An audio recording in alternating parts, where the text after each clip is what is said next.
kukul. Bata pa kukul. Ang kukul. Tagol. Morning, tits. Tita. Tanya. Chinita. Storya ng pag-ibig na wagas. Storya ng pagtataksil at pang-aahas. May ginawang panakip butas. May happy ending ang wakas. Damdaming malambot at matigas. Sa live drama, pwede nang ilabas. Tutulo na at tatagas ang mga katas ng nakalipas. Katas ng nakalipas.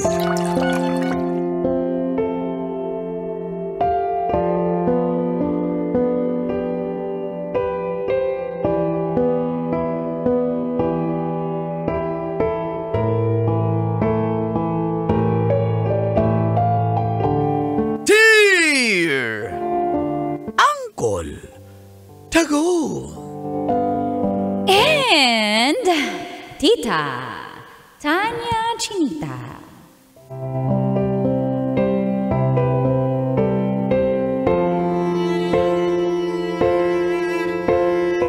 Ayaw sa akin ng magulang ni Lena dahil gusto nila afam ang kanyang mapapangasawa.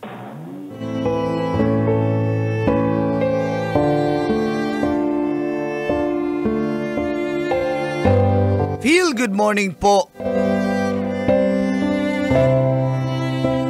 sa mga galing Mindanao na tulad ko na palaging nakatutok sa programang Mga katas ng nakalipas.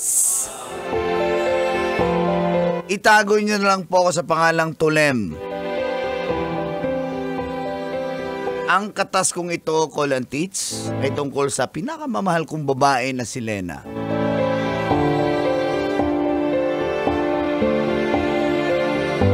Sinikreto po namin ang aming relasyon sa loob ng 1 taon.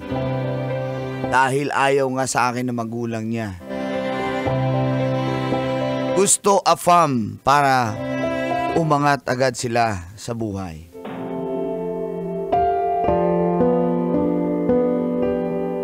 Pero nagmamahalan po kami ni Lena Colantits.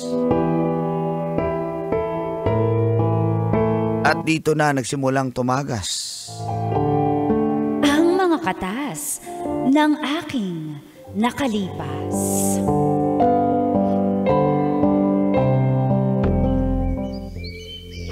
Yeah.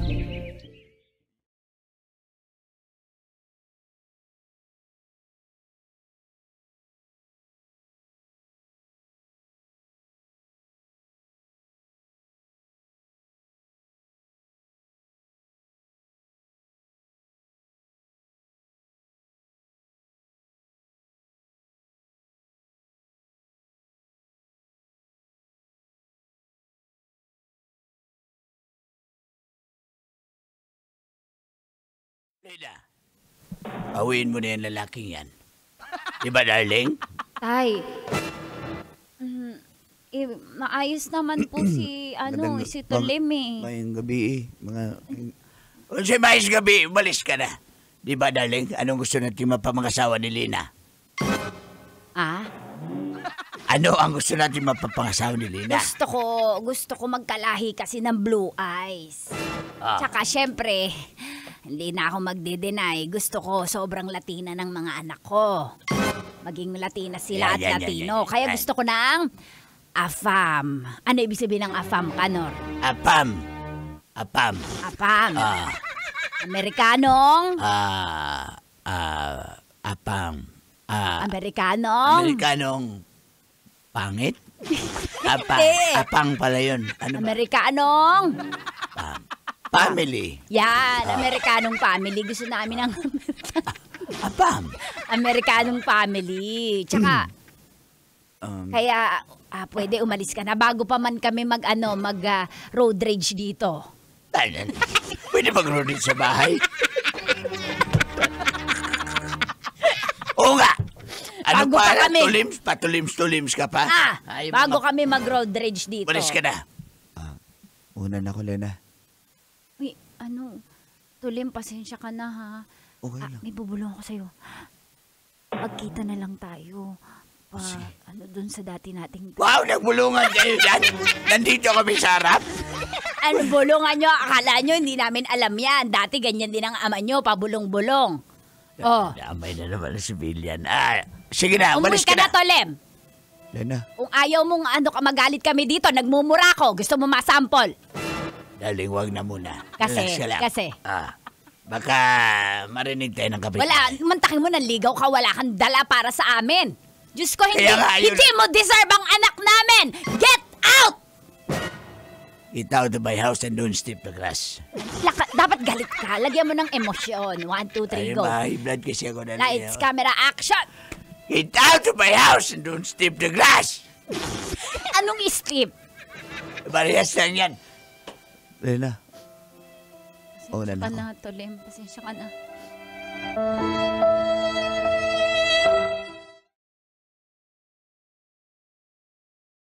Noon ko lang, Tits, patago na kami nagkikita ni Lena. Alam na dis. Bilisan lang natin na kasi Kakarating mo lang, inuurasan kasi ako ni nanay at tatay. Ayoko ang lalo tayong malalagot. Kahit isang oras, di ba tayo pwede magsama isang oras lang? Hindi. Alam mo naman, tinakas ko nga lang to. Sana maunawaan mo naman ako, Tulim. Tulim, huwag ka na magalit. Akala ko ba, Lena, mahal mo? Ang dami mong salita, tumatakbo yung metro.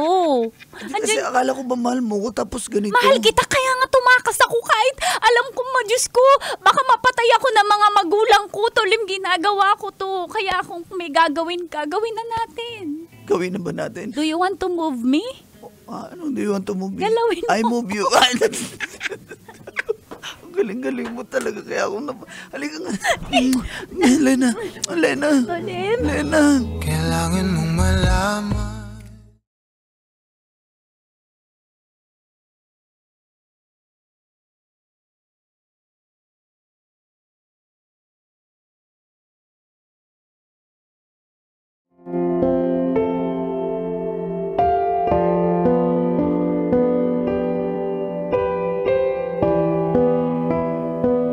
Patago kami ng patago.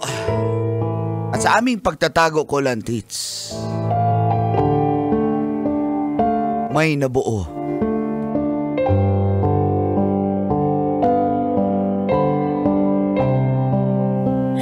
Ano? Anong gagawin? Di ka dinatnan? Hindi, Tulim, anong gagawin ko? Masisira yung pangarap ng mga magulang ko sa akin. Anong gagawin natin? Huwag kang mag-alala. Sabi ko naman sa'yo, pananagutan kita, di ba? Paano wala pa tayong trabaho? Kakausapin ko yung mga magulang mo. Papatayin nila ako. Papatayin ka nila. Okay lang. Haharapin ko sila. Tulim, wag na, please. Wag ka na ako nang bahala, kakayanin ko na to. Gusto ko lang ipaalam sa'yo na hindi ako dinadnan eh. Natatakot ako, pero at saka gusto ko lang malaman mo. Sige na, uuwi na ako kasi baka sinundan ako ni nanay at tatay. Asan ba yung bata na yon? Baka nandito lang yun. May kubo dito eh. Dito tayo dati, darling, di ba? Mantakin mo, inabot pa nila yung tong kubo na to. Nanay, tatay mo, doon ka sa likod ka dumaan. Mag-flashlight ka. Ito na. Tago ka. Dito ko sa puno mangga. Oy, may mangga doon. Bakit may kuliglig? 1 p.m. Ba't yan ang flashlight ko? Inis ako yun. Papa-flashlight ka ko tanghali. Kaya malabo mata ko! pinalabas yung... tanggalin mo yung flashlight. Tanggalin ko yung kuliglig. Oo nga. Sige, off ko na to, ha? Off mo na. Ayan, Ayan. dapat aso. Tumuwi na muna kayo, leg. Yung kuliglig, tanghali, Close dapat kayo na lumabas kayo? Oo nga, pasensya na, nagkamali lang. Sige na, lumabas ka na. Doon ka, tumakbo ka na doon. Sige na. Bye. Bye-bye. Ingat ka lagi, Oo. Tolima. Flipped on the beat. Panty droppers.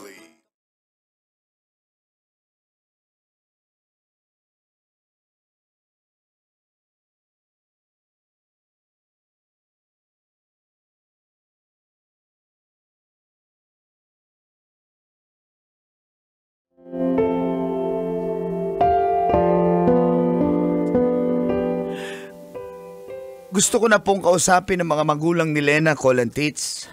Pero, pinigilan po ako ni Lena. At pinigilan rin po ako ng kanyang kuya. Sila na lang daw muna ang bahala at sila muna mag-uusap magkapamilya. Pero yung totoo, matapos noon ay hindi na nila pinakita si Lena po sa akin.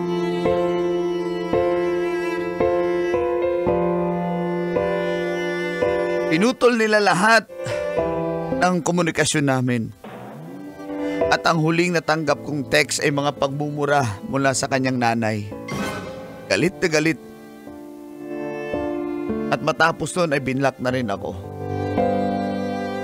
Dahil doon lumuwas po ako ng Maynila para makalimutan si Lena dahil alam kong inilalayo siya sa akin. Subalit humanap ako ng paraan pagdating ko dito sa Maynila. Gumamit po ako ng ibang number para makontak si Lena.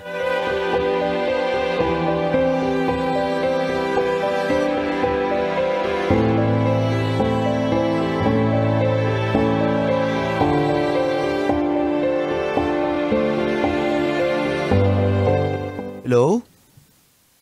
Sino to? Lena, si Tulem to. Tolem? Bakit? Ano bakit? Di ka ba masaya na nakausap mo ko?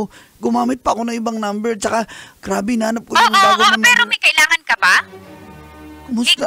Kumusta? Nanganak ka na ba? Wala akong balita eh. Ano ba? Kailan ka ba manganganak? Kailan ka ba manganganak? Tolem, gusto kong ipaalam sa'yo na dinatnan ako noon. Pagkatapos na hindi na tayo nagkita, dinatnan ako. Hindi na tuloy yung pagbubuntis ko. So, false alarm lang? Hindi ko alam ang tawag doon. Ba't alam mo? Sabi ng friend ko. Ayun, so, para alam mo lang, maliwanagan ka, hindi na tuloy yung pagbubuntis ko. Siguro, baka lang ako, irregular. So yun, nagpa-check up ako at hindi nga ako buntis. Sige na. Pero, kumusta ka na? Nasa Manila kasi ako, pero kung pupunta ka dito, pwede tayo magkita at ano? Sige na, Tolem. Hindi na, wala na akong kailangan sabihin sa'yo. Anong ibig mo sabihin? Sige na, Tolem. Wala na bang ano? Hello? Bye! Hello? Lena! Lena! Ayaw na niya akong kausapin? Bakit? Panahong nandun ka pa, laging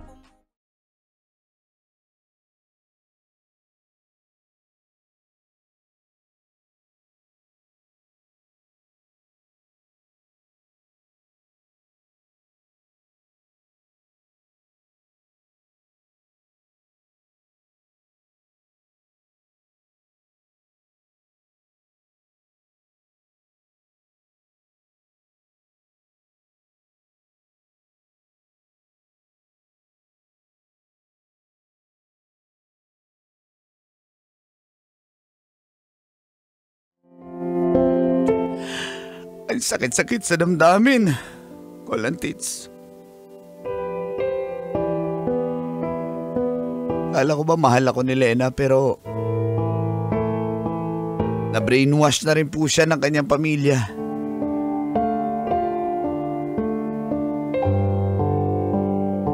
Makalipas po ang 4 na taon, nakapagtrabaho na ako dito sa Maynila. Meron na po akong bagong nililigawan. Subalit nagkita po kami ng kapitbahay lang po namin dati sa Mindanao. At may kinuwento po siya sa akin. Ganun ho ba? Ayun nga nangyari. Naiiyak nga ako kasi pinaampun tas binawi. Napamahal na sa akin ng bata. Sa tingin niyo ho, anak ko talaga yun? Kamukha mo eh. Pareho kayo ng ilong. Ba't ba ganyan ang ilong nyo? Ganun po talaga eh. Pero, Sorry.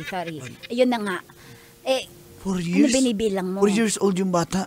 4 years old. 4 na taon na po nung umalis ako dun, nung nabalita ang buntis. Ay, sakto. Sakto. Ay, nako, malakas ang kutob ko. Alam mo ba yung luksan ng dugo? Yun.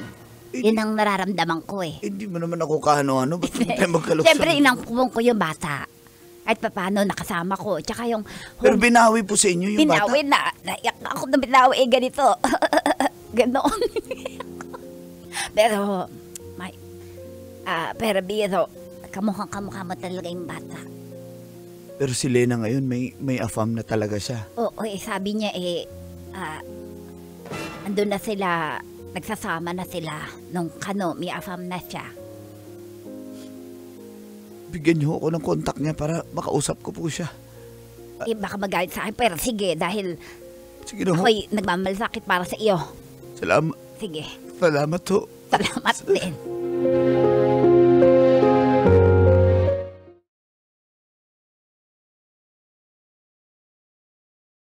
Akin ang kapitbahay ang numero ni Lena. Kaya tinawagan ko po siya.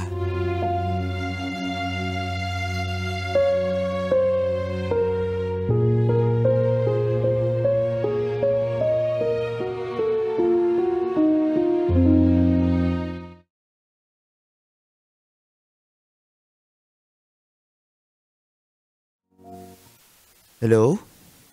Hello? Sino to? Who's this? Lena, si Tolem to. Yes? May kailangan ka? Musta ka na? Sorry, wala akong panahon makipagkwentuhan ng mahaba kasi may ginagawa ako. May kailangan ka ba sa akin? Meron eh. Ano? May anak ka na pala? Si Junjun. Oo, may anak na ako. Tsaka nakita ko yung mukha niya. May litratong pinakita sa akin, kahawig ko siya. Saan mo nakita? Di na malaga, ba't di mo sinabi sa akin na Sinabi na ano?